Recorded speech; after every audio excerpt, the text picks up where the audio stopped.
નમસ્કાર. શું શૈક્ષણિક સંસ્થાઓમાં શિક્ષકે અને ઘરે વાલીએ બાળકને શારીરિક સજા કરવી જોઈએ કે ન કરવી જોઈએ? સમાજની અંદર આપણે જોઈએ છે કે પહેલાંના જમાનાની અંદર જ્યારે રસ્તામાં શિક્ષક મળી જાય ત્યારે બાળકો સંતાઈ જતા હતા અને આજે બાળકો શિક્ષકોની સામે થતાં અચકાતા નથી.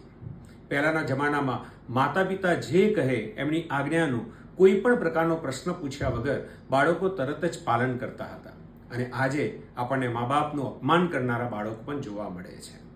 શું ફેર પડી રહ્યો છે? શું કેળવણીમાં ખામી છે કે બાળકોને સ્વતંત્ર મળવાના પરિણામે બાળકો સ્વચ્છંદી બની રહ્યા છે?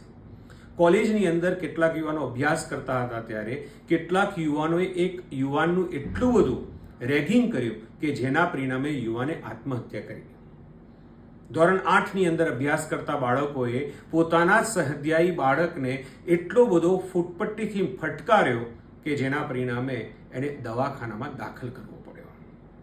આંધ્રપ્રદેશનો એક શિક્ષક કે જે પોતાના બાળકોને સજા ન કરી શકવાના કાનૂનના કારણે, નિયમના કારણે પોતાની જાતને જ શિક્ષા આપે છે. સો આ બધી જ પરિસ્થિતિમાં ક્યાંક ને ક્યાંક બદલાવ લાવવાની જરૂર છે કે આજે પણ બાળકને પ્રેમ અને હુંફ દ્વારા સાચી દિશામાં વાળી શકાય એમ છે. આપ શું માનો છો કે બાળકને શારીરિક સજા કરવી જોઈએ કે ન કરવી જોઈએ? આપના મંતવ્યો અચૂક કોમેન્ટમાં જણાવશો. જય હિન્દ, જય ભારત.